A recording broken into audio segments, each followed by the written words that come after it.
Hi, welcome Patreon members. Hope you're doing well. Dyepot Thursday today. Well, I'll just move this camera around a little bit. There we go. So this month's vote was, you got to blame Liz for this one. It's Liz's fault. Crafty Green Fingers. You go and block her on Instagram. She said a couple of months ago that she doesn't really like working with hot colours, and she doesn't even have them in her garden. Like oranges and reds and yellows and those sort of things. She really doesn't like them at all. She doesn't know how to work with them. And it was all down to a custom dye order that I did for her. Yeah, hold on a minute, I've got hair in my eye.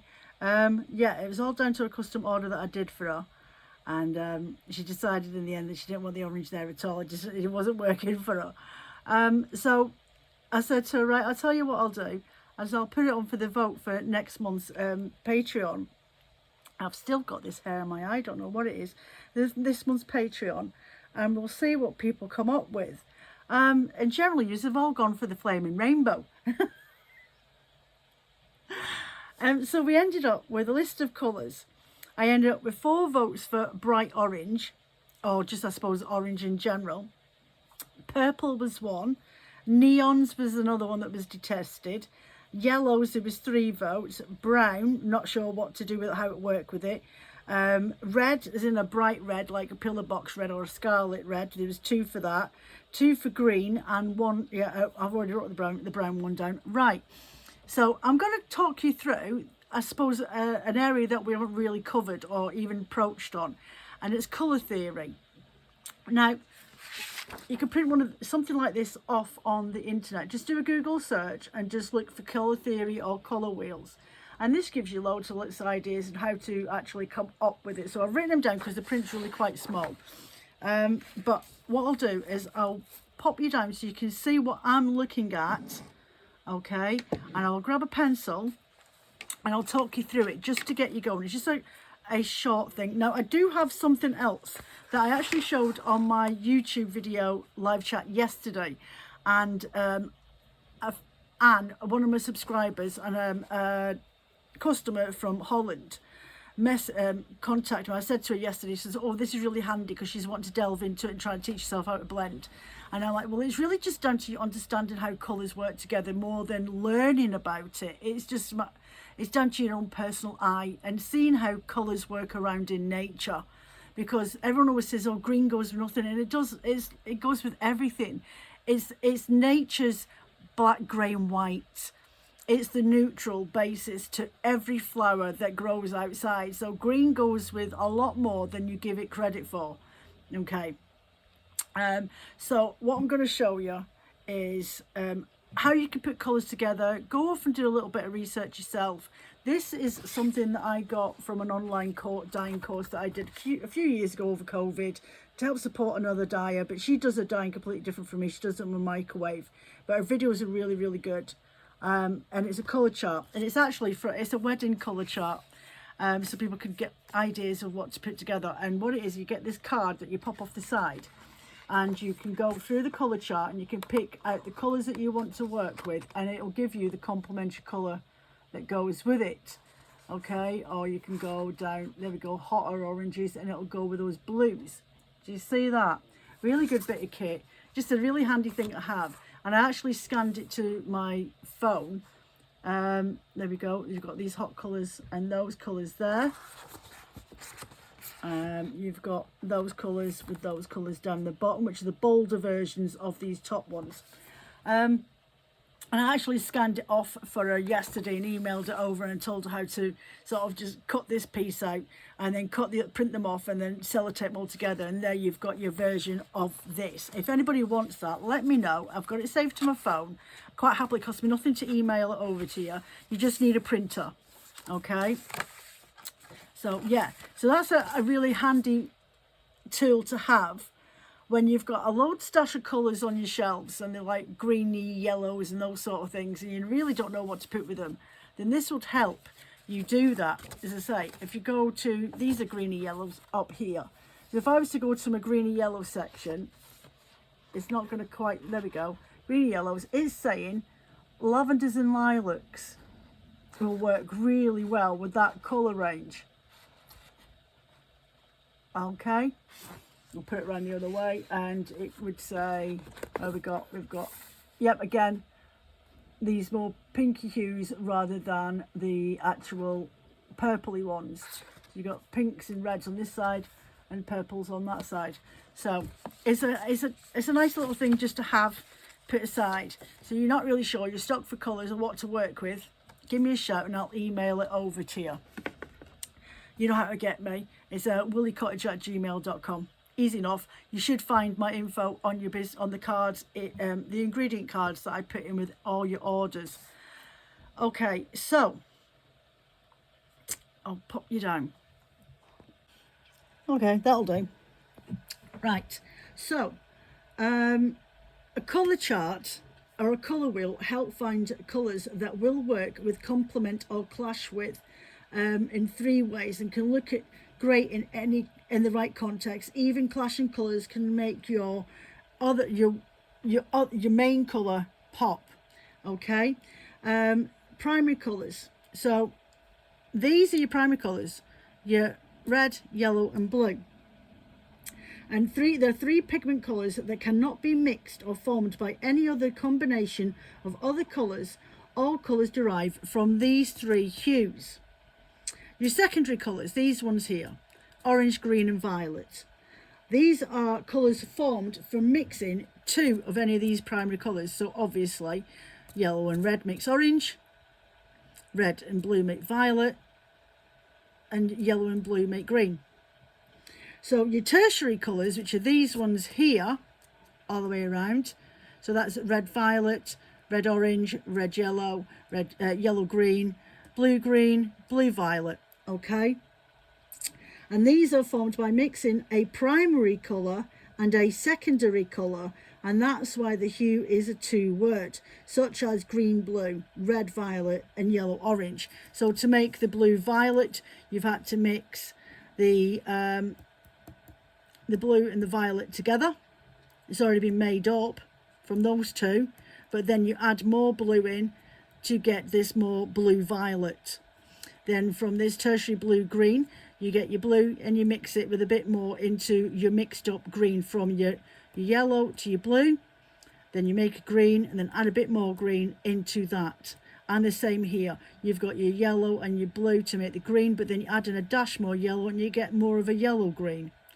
Then you've got a yellow orange, so your orange is made from your yellow and your red to make your secondary colour, which is your orange. Add a little bit more pigment from your yellow into that to get your yellow orange. Tertiary colour red orange, you want to mix your yellow and your red together and you make your secondary orange, and then add in a bit more of your red, your primary colour, into that colour to make more of a red orange. Your tertiary red violet, same again, you make up your blue and your red, mix it together to make your secondary violet, add in a little bit more red into that to give you more of a pinked pigment of the violet. Okay, now that's your secondary colours, so they're formed by mixing 2 primary colours together. And then your tertiary colours, these are made from mixing a primary and a secondary colour, and that's why it's a 2 word game. Now your analogous, which is colours that sit next to each other on the colour wheel, and these colours are in harmony with one another. So you've got your blue green, then you've got a lovely green, and then you've got your yellow green. Okay, so that they all complement and sit in harmony together. And then you've got your yellow, your tertiary yellow orange, and then your secondary orange. They all sit in harmony together. Then you've got your tertiary red orange, you've got your pinky red or orangey red, and then you've got your red violet, which you wouldn't think of putting them together, but they do work. All these 3 together work. See those colours there. Then you've got your tertiary blue violet, your violet, and then your red violet, and these sit in harmony together. So those 3, these 3, and then you could go these 3. Okay, so complementary colours that are opposite colours to one another on the colour wheel are considered to be complementary colours. Example, red and green. So red and green, or red and green here together. But when they're put together, they appear to be more vivid than they are when they're apart. So there's your red, a bright scarlet pillar box, phone box red. And there's the green, lovely, rich, harmonious green. Put them together and they're more vivid together, but they're opposite sides of the colour wheel. If you're going with there's different ways that you can do things as well. You can create tints of a colour. So I can get the green and I can add a bit of white to that, and that will bring that down. I can use this green, if I'm using, say, like a bit of paint, right? I can use the same shade of green, a solid green, and I can add some grey to that, and that will help bring it down to a more dusky tone. Then I can add a black to that colour, and that will make it more a darker, bolder colour, or a shade of that. So you've got tints, tones and shades. Your tints are when you add some white to your colour base, like a primary yellow. Add some yellow, white to that, and you'll end up with a soft lemon. The more you add, the softer the colour gets.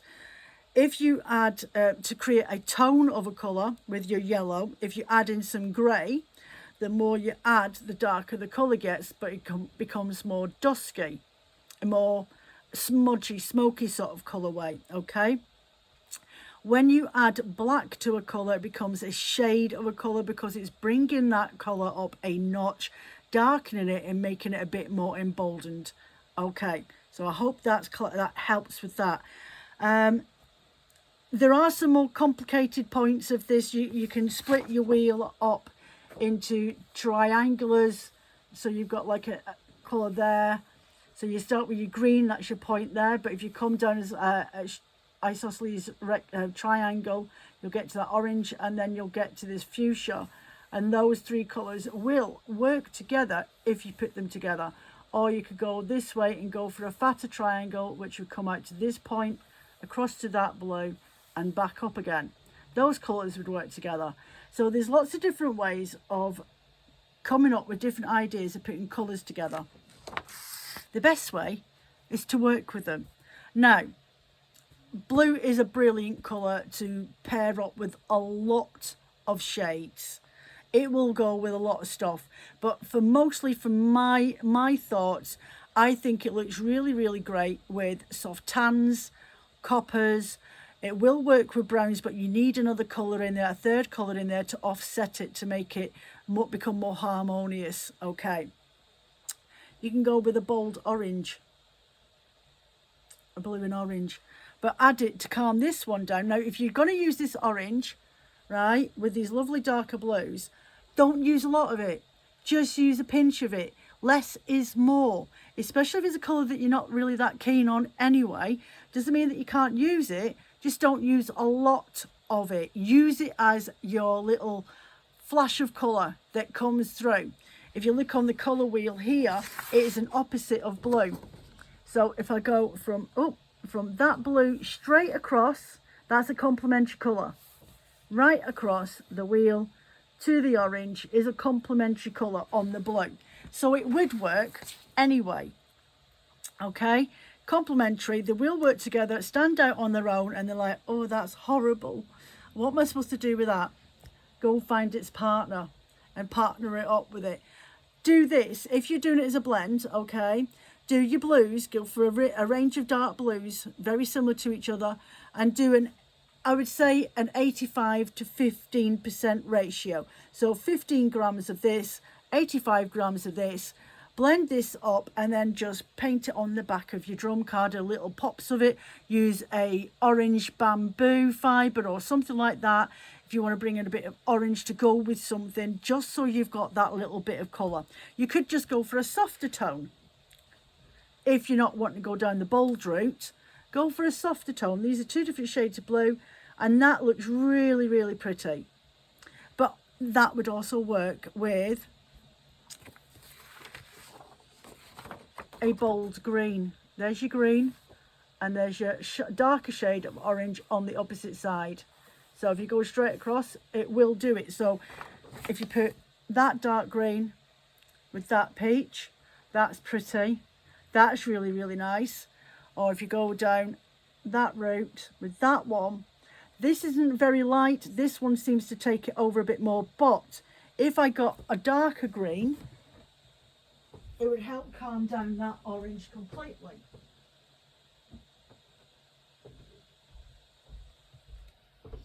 See, I've got that green and that green. This one would help calm that down. Calms it down a lot more, brings down the subtlety of that shade. So if you're going for a colour that's really, really bold, this is a pumpkin orange. So if you're going for a really bold colour, you want to, that's complementary, you want to go for as dark a shade as you can to help bring this down. Otherwise it will feel like they're going to clash a little bit. That's on the same spectrum as that. This sticks out more. This one here, to me, in my eyes, though this is popping out, this won't take over as much with this darker blue. Using browns. Browns is another comment that people are a bit afraid of using. There we go, and don't know what to put with them. So this is an art bat of mine. It has got browns in there, it's got creams in there. It's actually made from what we got.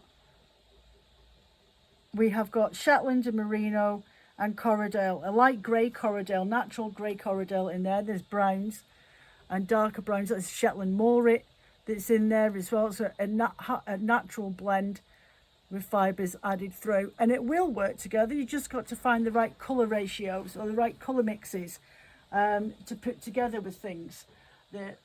Generally for me, browns, I wonder if I've got it. No, I haven't. It's sold. There's a bat that I like to make up every so often, and I always call it Effie. And it's a really soft tans, soft baby browns mixed in with a really soft blue. And I do it as a gradient fade. And it starts off as these soft browns in between a really soft baby blue. I definitely don't have anything that even resembles it.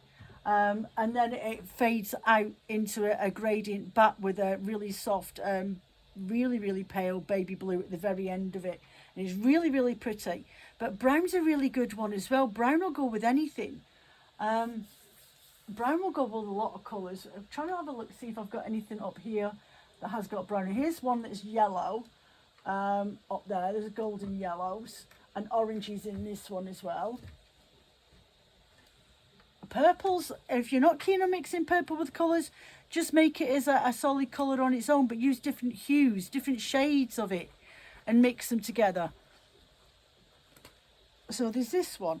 This is called A Slice of Orange, and it's hand dyed golden straw on Wensleydale, and it's got Stellina, Corriedale, Merino and biodegradable gold tan copper in there, and there's hints of orange in there, just ever so slight from the bamboo. Then it's got these soft yellows mixed in with bolder yellows just to highlight, and then you've got these golden yellows on the background, and that's really pretty. That would make a really gorgeous scrumptious looking art yarn. What else have we got up here? I'm trying to find the colours that you have all mentioned. Right, so this one is orange. It's got orange in it, but it's more peach. And it has got hints of green in there. And it's got hints of fawn in there. So browny colours. It's a very pretty mix. And it's called Apricot Blossom. So look, you've got your soft pastel yellows. Then you've got your orange or peach. And then it's got green in there, which is a lichen green. It's quite acidic looking. And then it's got peduncle silk, which is more of a brown colour, and that's all been mixed in together to work together, and it's really pretty. That is lovely. And when you're working with these things, if you want to spin your wool to make something with like a sweater that's got pattern work in it, this is where I think is the best place to use these colours that you wouldn't generally use all the time. You won't be seen dead wearing them, but if you used them, if you made a blend up using a bit of this and some different colours of blues, and added in 2 different shades of this, 3 shades of that, 3 shades of blue, 2 shades of this orange, peach and the bolder orange, and then a darker shade of the blue. Did that all together, blended them all up so these oranges would pop through, and then spin them off, use it for pattern work, and knit yourself a jumper in a really dark blue. That would pop. That would look really, really pretty. Very, very nice. Even add in a dash of citric olive green in there, or a lichen green, to just bring in a third context. It'll help calm down the orange. It will help promote the blue, because blue and green definitely go together.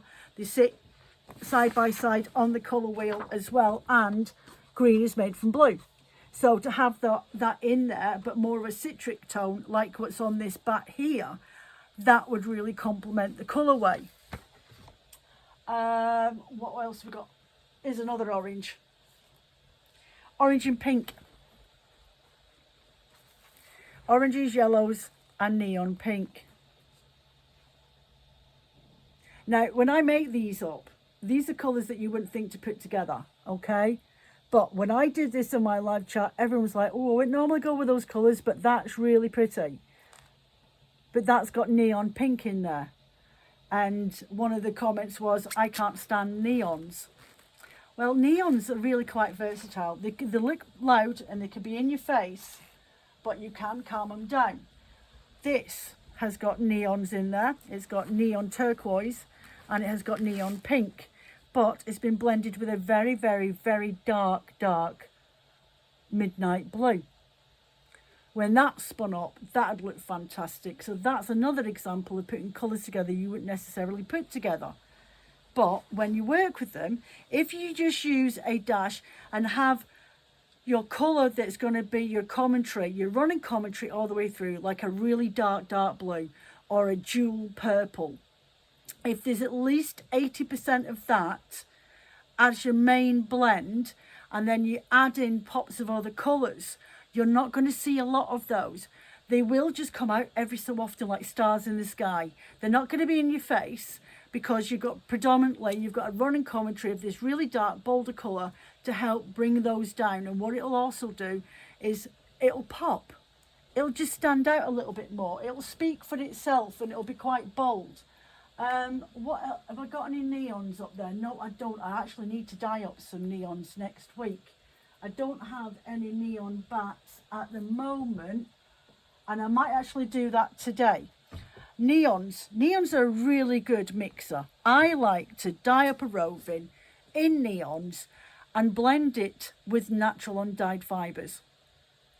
So I have got in my stash some dark grey merino, and I have got some light grey, I think Corridale, or it might be light grey merino as well, one of the two. And I think what we'll do is we'll go with the neons. The reds, have I got anything red up here? Not any pillar box reds. I think we will go with a dark blue, and I will dye up today's pot. I will do neons for both the natural dark grey merinos. No, one dark grey merino with a neon and an undyed white merino with a neon, and then you can see the difference of those two and what those colours do to those neon colours to help bring them down or to help them stand out. Okay, they do two different things and you'll see that straight away. So that's what I'll do, as I'll use the grey as my monochrome, the background colour, and that'll be round about 70%.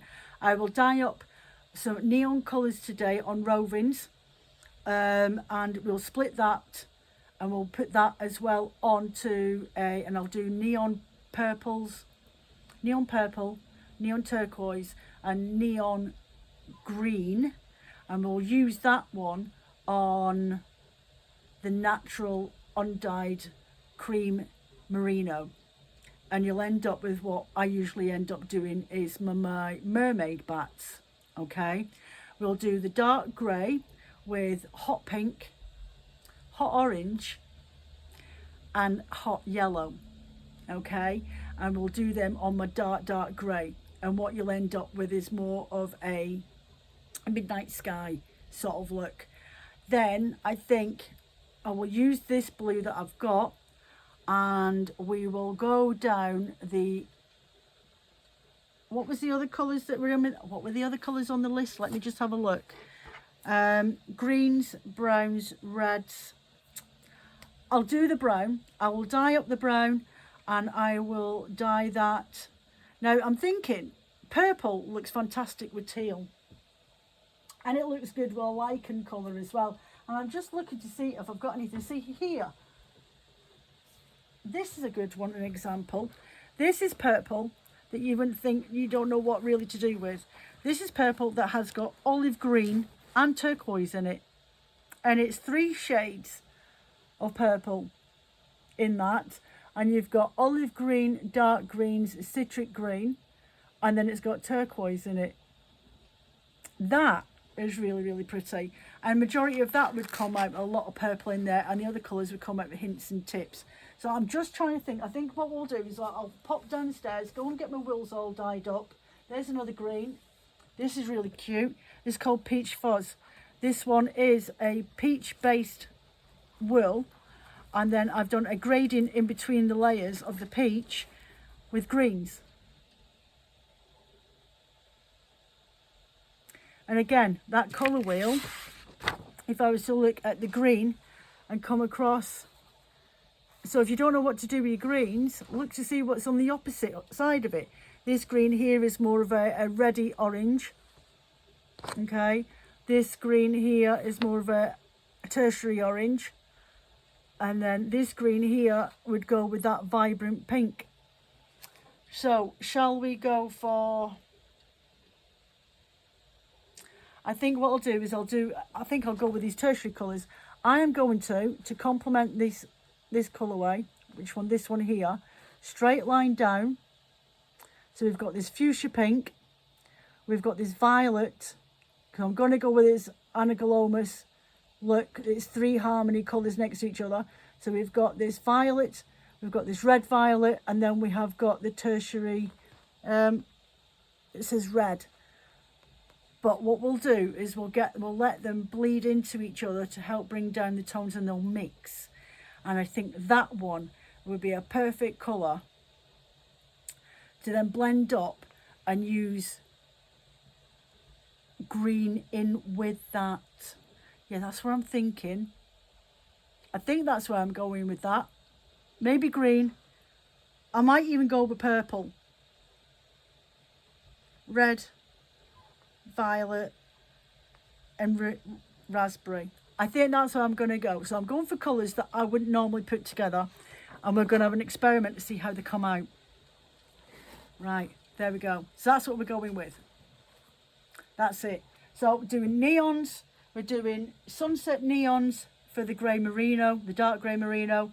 We're doing mermaid neons for the, because it's got greens and blues in that people didn't like, and the purple. We think of putting those colours together. I'm going to do the sunset, and that'll be with a cream natural merino, and then we're going to go off and I'm going to do purple tones going into red. Ooh, that could actually be quite bombastic, that one. Yeah, that's definitely a one that we need to have a look at. And I may end up just that might end up getting blended up with a dark purple. I think that would actually look really a lot better than doing it with a green. I can always add in some green bamboo just to help bring it out. So there's a third colourway in there, that opposite as a line across to the greens. So that's what we're going to go with. So I'll catch you in a bit once all my wheels are all soaked down in the sink, and we'll get dyeing those colours up. See you in a bit. Hi, so it's next Friday, it's the next day, it's Friday today. bear with me, not been too great. Ended up doing half of this video yesterday and went, yeah, neck. So yeah, I couldn't do anything yesterday, so I was hoping this video would be up today. Maybe it will be, who knows. Right, so what we're doing is bright colours. And I know you all said, oh, I don't like bright colours. Well, hopefully I can convince you. So we're mixing colours from the Cold range of the colour wheel. And I do have a few neons, but we're going to do two versions of these colourways. We've got a very vivid purple and like an electric violet purple. We have got a fluorescent green. You're like, oh, please, no. Trust me. Just trust me, okay? We have got a turquoise. We have got an aqua. And we have got what is an apple green, okay? Because though you say you don't like neons, there's some colours that really could look like they could be light reflective, but they're not. And you can get light reflective dyes. The fluorescent green that I'm using is a light reflecting dye, but the other colours that are with it aren't, but they have that, they can have that look of, oh wow, that's a bit too vivid, that looks neon to me, I don't like it. But if you use it in the right context, it can look really, really nice. Okay, trust me. Now, I've got to keep in mind, this is obviously wool blending. As a comment was suggested, that sometimes when you're blending colours together, they get a little bit muddied. I would advise do your wools in gradients, because then it shouldn't get muddied when you're spinning that yarn. If you're doing hand painting and you're adding blocks of colours and everything else onto the back of your drum card when you're blending, then think of that wool more of your art yarn wool, because those pops of extra colour that you've put on the backs of it and not blended through as a gradient to get that mild effect would actually look really, really good as an art yarn more than a hand spun wool, if you want to get the definition. Okay, so now wools do muddy when you spin with them. It's just a default, but then you've got to think, if you look at manufactured yarns and they have those mild ones, they are muddied too, if you think in that context, because the colours are matrixing. Okay, so what looks like a green when you first see it at a distance, when you go up to it, it's got olives, it's got blues, and then it's got hints of pink, and it might even a little bit of yellow in there, even some red. And there's just all the tones that really suit each other, that complement, that make this yarn look like, even though the background commentary colours, as mentioned yesterday, the commentary colour is a green, there's little pops of other colours that are running through there as well, and it gives it, it's a mild wool, but it gives it maybe that slightly tweedy sort of look. You know, with tweed, it's got lots of different colours in there, and it's not till you look at it closely that you actually see them. Right, so what we're going to do is I'm going to put my merino in this dye bath down here. Okay, let's tilt you down. Okay, and with these, I've measured out enough to do 2 of these ones. Okay, and what I'm going to do is, once I've put these in the tray and I've put my dyes in on top of them, I'm going to save a little bit of the dye at the bottom and then add some more water to it to calm the bold colours right down, so that you can see the difference when I go to blend the bolder versions next week. You will see the results of what we dyed up in your first blend video a week on Sunday. Right, so let's just get this in here. So this is just a 23 micron count merino. It's a nice standard everyday wool. So it's in the bowl dish already with the citric acid. And I'm going to go in with my purple first, and I'm just going to put a dash in. Hold on a minute, make sure it's not going to bleed anywhere. I'm just going to put a dash of it in here at the moment, and then I'll add some more once I've got the rest of my colours in.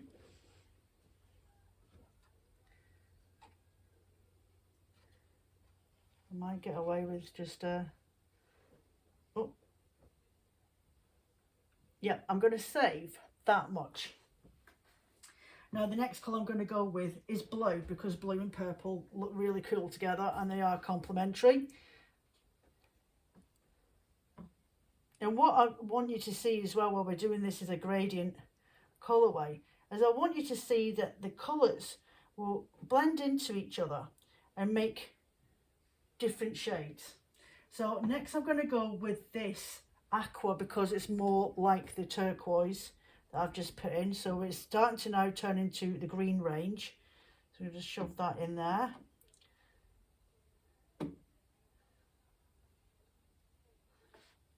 Again, save some of that. And now I'm going to go in with my apple green. Yeah, apple green first, and then we'll do the fluorescent green last. So make sure your edges of your rovings are covered. There we go, that one there. And then I'm going to go in with my fluorescent green over this side. And I've got that much left again, and I will top these back up with some warm water in a minute. Now this is where my hands go all gammy, so I'm just gonna make sure that the dye is gone all the way through into the base as well, and I don't leave any cream bits of my wool that have not got any dye in them. I'm just having a bit of a manipulate. You use gloves at home if you feel comfortable. I don't. I just find them intrusive, and I can't actually ever find a pair that fit me, to be fair. Even the squishy latex gloves are too big for my hands. So I do find it really difficult to find marigolds that fit me, or any type of latex gloves to fit me either. Right, there we go. So look at that. So that actually looks really, really cool. I love it. It's got citric acid in it already. I'm going to put it on a low heat because I don't want the colours to split. Sometimes if you put the heat up too quickly and too fastly and too really intensely, the colours will start to split. Some colours naturally split anyway, but that's not a big deal. That's just how they are. Some dyes do naturally split. It's just the way that they've been milled.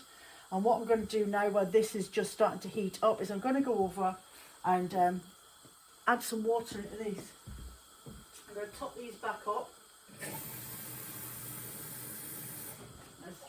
There's the apple green.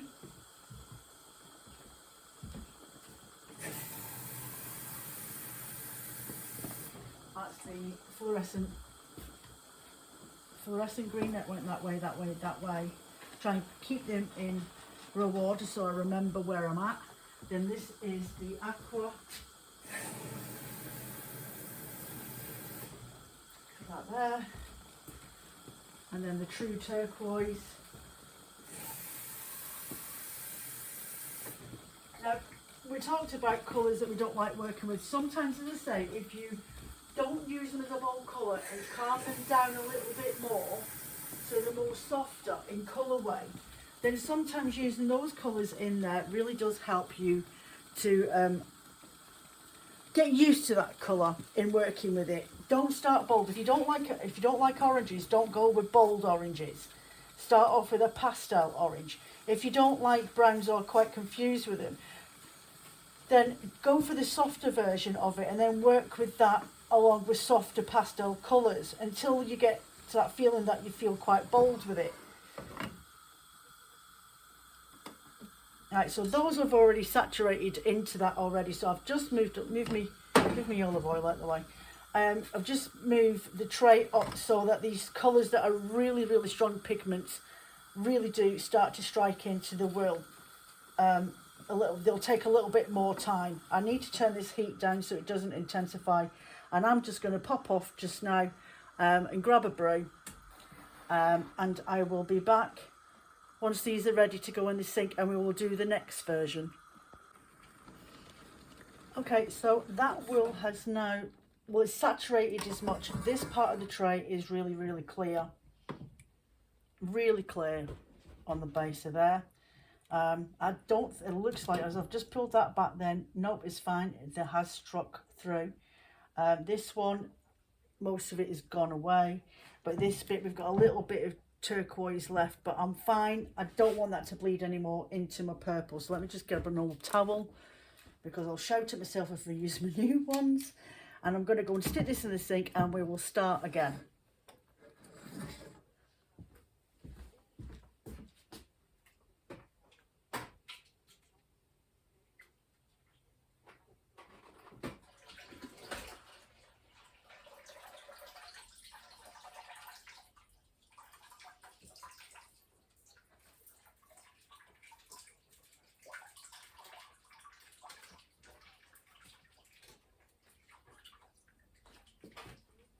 Okay. So that's on there. I'm going to get my scoop of citric acid, which is probably the equivalent of about 5 grams or thereabouts. I just use a coffee scoop, you know, the ones that you get when you get a percolator or something like that. I find that a lot easier, and it gives me a measure, a consistent measure whenever I need to use it. Something I've always used. Right, so I'm gonna layer out my wool again, and I'm doing the zigzag up and down a long ways because I want a gradient on my roving. I don't want it a mix match of colours.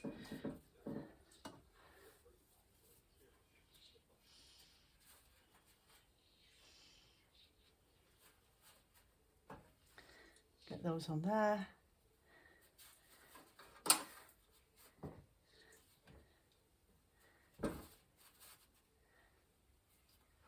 All the way along, roughly about 100, I think I've measured out about 110 grams of roving on these. And again, we'll do the same as what we did last time, but this time we've watered down.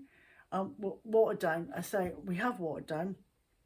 We've added the equivalent of our white into the dye. So originally I started off with a filled dye pot of about 1.5 grams of dye pigment in there, if that.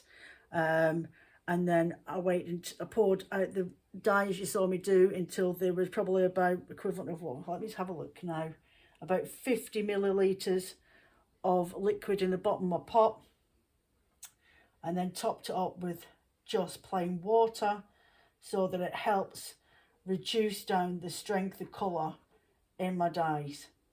And I did that with all of them, and you will see a difference when we get round to blending them. So I've done the purple, next is my true turquoise. Remember to catch your edging.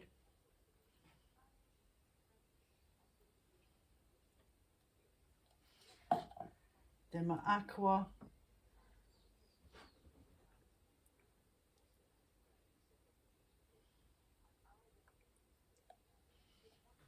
Then my apple green.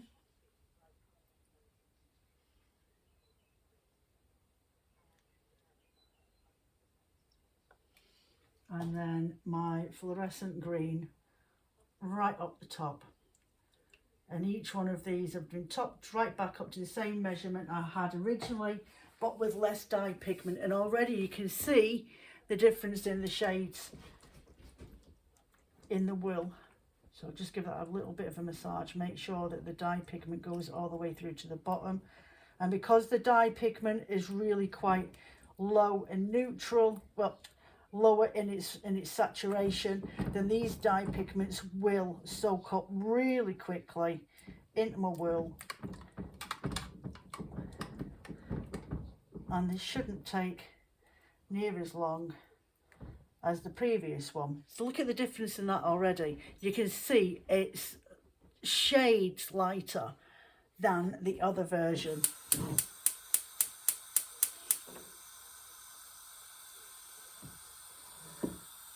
So we'll start with that end up there. It really won't take long at all.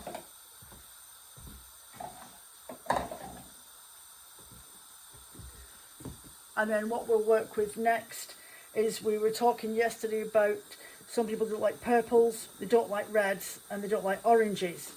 Okay, so I'm going to annoy you with this one. I'm going to go with a deep purple, an electric purple, going into raspberry, purple into red, and then into raspberry, and then with an orange at the end of it. So my 5 colours, okay? And we're going to use that and blend that up, and I promise you it's going to look really nice, especially with the colour I've got in mind to blend with it. As I say, sometimes it's nice just to step out your comfort zone just that tiny bit and experiment with what you've got. So I need to just turn this down a minute because I don't want my colours to split if I can help it. How's that looking? That's already starting to saturate through. That's really quite nice.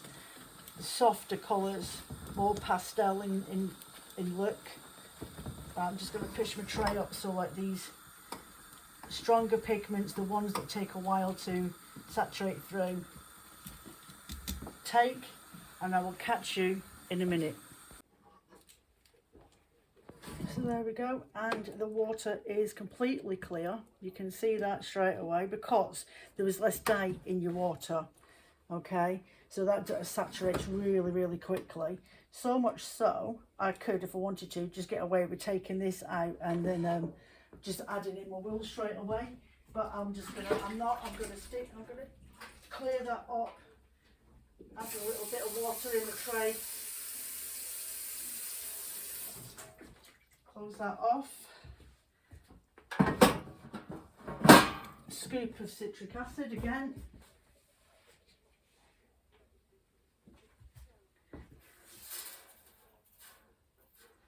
There we go.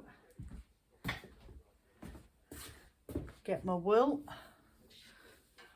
find the beginning of it, and again zigzag widthwise so I can use my wool as dye my wool as a gradient wool. Okay. Oh.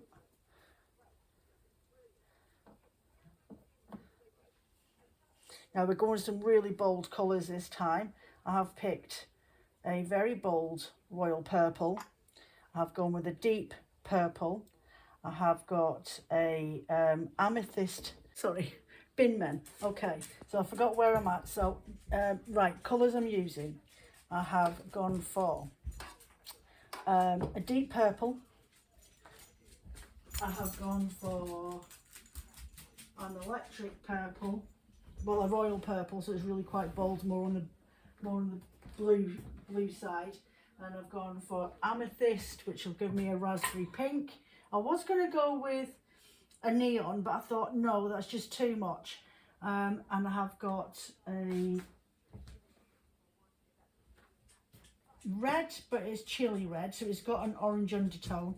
And I have got a saffron spice, which is a really lovely, rich orange. Look at the state of my fingers. This is what it's like every flaming week. Right, so I'm going to go with my dark purple first, and again I'm just going to pour that down. I'm doing it down the bottom of my tray here because my house is wonky. And it's just easier for me to put them down the bottom, because if I put it up the top it all slides all the way down to the bottom again. So pour all of this in. I'm not going to do a lighter version of this one. And then put in my next purple, which is a bit more vibrant.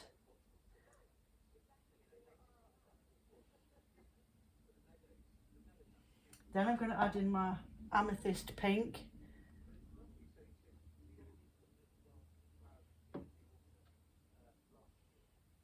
Now these are all from the same warm side of your colour wheel, and they are colours that you wouldn't necessarily go for, I totally admit, but they do make the most amazing colours to blend for a Shepherd's Delight, which is one of my signature bats that I don't do that often, which is actually due. Usually as soon as I put them on the shop they sell out my Shepherd's Delights. Right, so we've got this orange up the top, and I just want to make sure it's completely saturated. Then we've got this rusty, moody red. Then we have got it mixing with this amethyst pink, which is a bit more darker tones, and then it's going to mix in with this more vibrant purple and this deep purple at the beginning. Make sure it's all saturated, make sure all the dye's gone all the way through to the bottom, and it's all the way in there. See, I know you're like, oh, but you know, I wouldn't do that. And like, well, sometimes you have to experiment to get a really lovely looking blend. So with that, I'm going to turn this back on. I'll bring you in for a close-up. Okay. Yep, some of you are definitely not convinced. Still not convinced. Well, wait till it's blended. Honestly, you will absolutely love it. Go bold. That's my saying. Go bold. Right, so I'm going to go and pop off, and these, because the colours are really quite bold and intense, they will need a little bit longer. So instead of me talking, nattering away and waffling away for the next 20 minutes, I'm going to go and pop off and wash my bowls out, because the next colour we're going to work with is different shades of brown, and I'm going to do my Effie blend. So I think that's what we'll do with the other one, because brown's definitely been mentioned a couple of times, and I think that denim look is definitely required. So that's what we're working on next, and I'll let this simmer away, turn my heat down a little bit so that the dyes don't scorch, and I will catch you on the other side. So there we go, that is practically done. I've actually added in an extra scoop of citric acid on these purples down the bottom, because they were quite strongly pigmented, but the rest of the tray is saturated. You can see that there, that the water is translucent. There's a little bit of colouring, but it's gone. It's not going to saturate anymore. They really are quite bold and strong colours, and we'll go on to the next one, which is my Effie, for those that really don't know what to do with brown.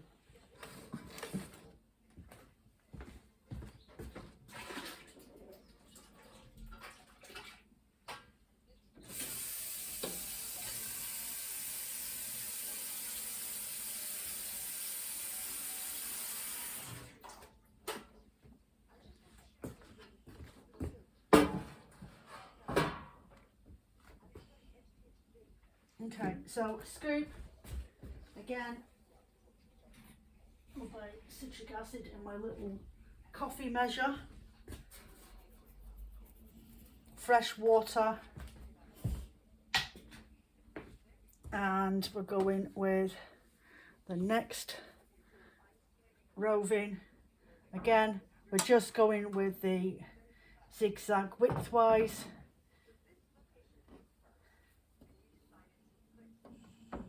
This is the best technique to do if you don't want to muddy your colours. Okay, if you want to spin a roving, if you're doing blended bats, that is, if you want to spin a roving of wool, then you can do it up and down, and then just scatter your colours throughout, so you've got different splotches of colours when you're spinning with it. But you do have to be careful though, because some colours will, when you're doing your dyes, some of the colours will mix through, and you will actually end up with a brown, a really gawky colour that just doesn't suit it whatsoever. So next colour we're going for is Teddy Bear Brown, because this is Effie. So Effie always starts off with brown shades, and I love fawns and creams and sort of cashmere colours with blues. I think they're really pretty, really elegant looking, and that's why my Effie bat never really stays around for long. There we go. Again, different shades. So we've gone Teddy Bear Brown, we've gone Sand Brown and Fawn Brown, and then we're coming in with two different shades of blue. One is my, oh, I've got some rose fibre there that was soaking earlier on, attached to my, so I'm going to go in with just a stripe of that up there. Okay, and then I don't mind that I've got a bit left over, because I will use it, and put my baby blue eyes up here. Okay, and I've got some of that blue left over if I feel I need to put it in there, but I need to now dab these colours in, make sure that they're saturated and there's no white gaps in there if I can help it. I may top up that blue in a minute, dunk that down, make sure it's completely saturated. The different shades of browns into the blues, it just has that denim look to it. That's what it makes me think of, the comfy fawn jumper that you knitted yourself in really neutral nudie colours, and that's the look that I always go for with this. actual blend. So again, I'm going to start down this end with the darker shades, the more darker tones on the bottom of the bat, roving, sorry, and go from there. I'm going to turn that down a little bit because some of these have got red undertones to make the brown, because obviously brown's a mixture of different pigments to make it. I'm just going to, I haven't got any more of that in there. I have actually, hold on a second, I'm just going to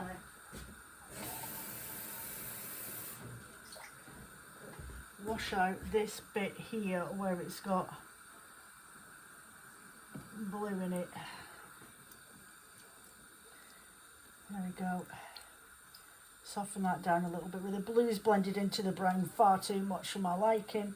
I just want to hold that back a little bit. There we go. I'm quite happy with that now. Yeah. So I think browns and soft blues, different tones of blues, different shades of blues are really, really cute together. Pistachio green, really soft teals like a duck egg green, looks really, really pretty with the browns. You don't have to work oranges in there. I mean, they're autumnal colours, orange, reds, yellows. You can work them in with the browns, but if you're going to go down that route, go for the softer shade, not the bright version. There's really no need to use those colours, because browns, when you look at trees, especially fruit trees, their blossoms aren't big, bright, bold colours. They're the softer versions. They're the soft pinks with creams. They're the soft orange with the creams, or a soft lemony, creamy colour. They're never really bold colours that you find on trees, except for the berries. That's when you'll see them, like the rowan ash, which is usually a grey coloured bark. It's more grey than it is brown. Then you have, you've got your sycamores, and you've got your chestnut trees. They'll have creamy coloured flowers before they start with their seeds. So yeah, I don't think brown is really that well suited to, and maybe that's why nature gets rid of leaves in the autumn, because they clash with their brown. They're just too much reds and oranges and yellows. The tree's like, oh, I don't suit you, you can go. So maybe that's why I personally wouldn't pair those sort of colours, though you can, and they do look good. They are from that sort of side, especially if you get a brown dye that has more of a reddy, earthy tone rather than the softer cashmere brown fades, like the creamy tones. But I personally would go more pastels and softer shades rather than going with the bolder autumnal colours. But that's my personal view. That's how I feel about it. So I'm going to let this do its thing. I'm going to turn the heat down a little bit, and I'll catch you up in a minute. I'll let you have a close-up look of what it looks like. So it's more or less a half and half. Okay, there we go. So I'll be back in a bit. Okay, so Liz suggested yesterday on her comment on the Dyepot Thursday challenge on the members page to go for a colourway that I wouldn't normally do. Me personally, I wouldn't go with greens and pinks. Greens, and though I like the colour green and I do wear the colour green, it's not something that I would want to spin with. But there is a blend that I do, which is my flamingo blend, which is quite nice when you put them together. So it's a mixture of teals. So I have got a very strong bold teal. So I'm just going to pour that in there now.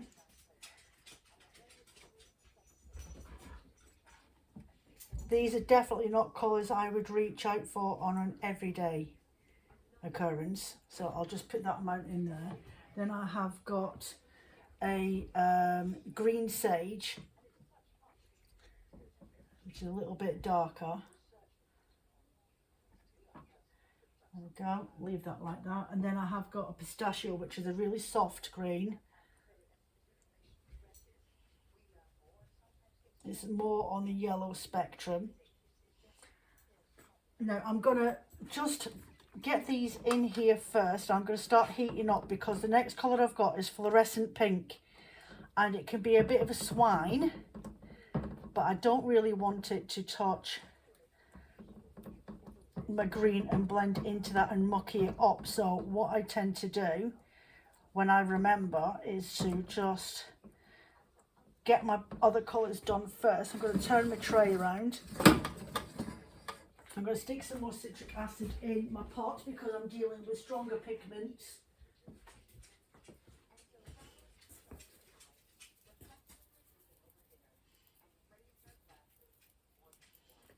Okay. Stronger pigments, and I'm going to put that on that side. Turn my heat down. But next I'm going to put in my ballerina pink that I've got, and I'm going to put my ballerina pink here.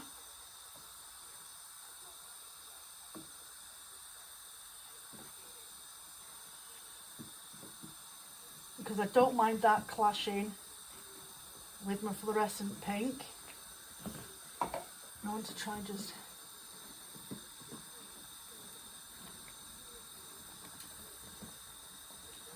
and then put my fluorescent pink right down the bottom here so that it doesn't bleed in with my greens.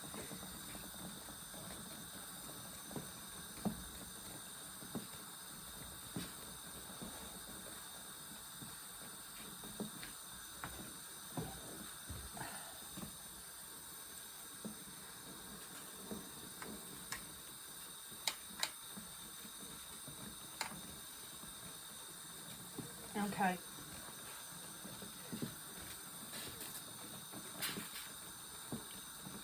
Any more of that green, pistachio green here. So because it's bled over there a little bit, I'm going to put a bit more of my pistachio green to try and neutralise the pink that's bled through there.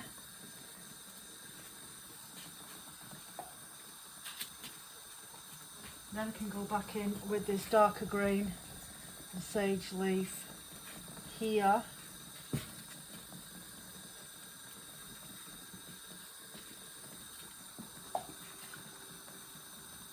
And then the teal green up the top.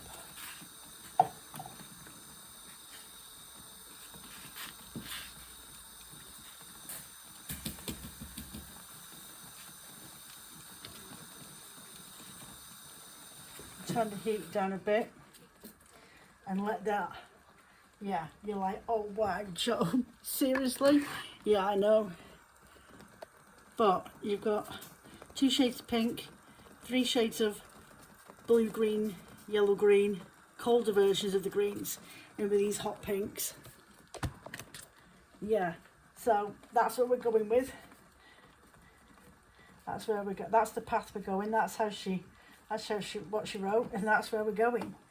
So we will let them do that thing, and I will catch you in a minute. Okay, so the wheels aren't dry yet. They've got to go out in the line today. It's too. But there's the darker version with the neon. I know some of you are going to be out there going, oh my god, that's awful. Here's the lighter version of the neon one. I say neon, but it is a little bit lighter, a little bit softer. Not massively, but enough to be noticeable. Okay, but they are quite strong pigments that we used. Then this is the reds, purples and oranges. Okay, I know. Right, so this is going to end up being some sort of shepherd's delight. This is the Effie that I did in the browns and blues. That's really pretty, really, really subtle. And this is the one that I ended up going for, which is the teals with a fluorescent pink and a softer pink. The colours aren't striking, but once I get them blended up, you know for a fact that they're going to change the complete persona of them all anyway. So that's all for this week. I will catch you next Sunday when we'll be blending these. Let's stay to me. It looks like I've got the Black Death. Oh god. So yeah, I'll catch you next Sunday for the first part of the blending of these bats. Because I've done quite a few this month, I won't be putting any blend sets together with these. I may try and I'm thinking of doing a dark version and a lighter version of each of these blends, or at least 2 different twists on them, and putting them on the website instead under the Patreon, instead of doing blend sets, because there's quite a few blend sets still available on the website at the moment for Patreon, or for anybody else who wants to buy them, but they are still in the shop. So I think what I'll do, because we're going down a different avenue with the colours I hate, I think I might try and come up with some sort of variation on these colours and how you can get them to work with other colours, if that makes any sense. Anyway, thank you very much for watching. Don't forget to hit that like, even though it's a listed video, for yourselves. It does help the algorithms. I can't look at myself seriously. It does help the algorithms on YouTube when watching it, even though it's a private link for you guys from the members. Any suggestions or comments, put them down below as usual, and watch out for the Q&A that will pop up. I really appreciate it if you could go over there, pop on a question. I had 3-4 people, and I've got over 16 members, some free ones as well. I really would appreciate a little bit more input to make it a bit more interactive over on this platform. It really does.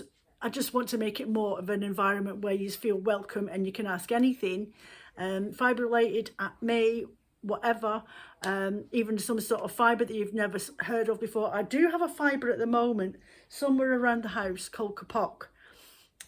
So I mean, if I don't get many questions, I think I might turn it into a Q&A with a little bit of a breed study at the end of that. But if there's anything else, let me know and I will see what I can do. Anyway, bye for now, take care of yourselves, and I hope you enjoyed this video.